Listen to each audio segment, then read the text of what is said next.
काय झालं पुरवा सोहाळे सारा जणी माय पुसते काय करूते लिंबलो नाही उतरू राणी पुरवा सोहाळे सारा जणी लाडक्यानी दिला लागले डोहाळे पुरवा सोहाळे सारा जणी. तर असं हे डोहाळे जेवण. तर म्हणजे हे भावी मातेचं कौतुक आणि येणाऱ्या बाळाचं स्वागत असं हे डोहाळे जेवण ह्याच्यात करतात की त्यावेळेस 7व्या महिन्यानंतर बाळाला आपण काय खातो बोलतो हे संस्कार सगळे होत असतात त्याच्यावर. तर असं डोहाळे जेवण हे आपण घरात करतो, चांदण्यात करतात, नौकेत करतात, बागेत करतात, तसं काळ्या कुठं अंधारात पण करतात.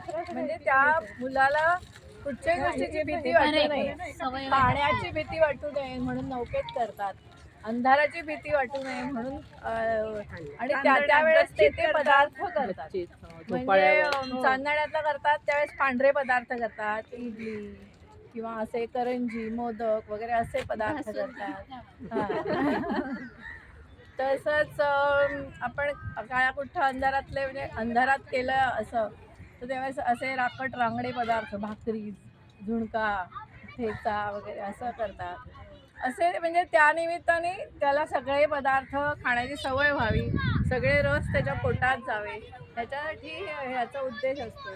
आणि पूर्वीच्या काळी घरं मोठी होती आणि घरात सगळ्या लोकांसाठी एवढे पदार्थ एका वेळेस रोज बाईला करणं शक्य नसायचं. त्यामुळे सगळे आजूचे बाजूचे सगळे लोक त्या नवीन गर्भारिणीला बोलवायचे की त्या निमित्ताने वेगळ्या वेगळ्या ठिकाणी गेलं की तेवढे वेगळे वेगळे पदार्थ रोज रोज आणि संपूर्ण आहार म्हणजे मिळायचा मालकाला. असं ते कौतुक भावी मातेचं आणि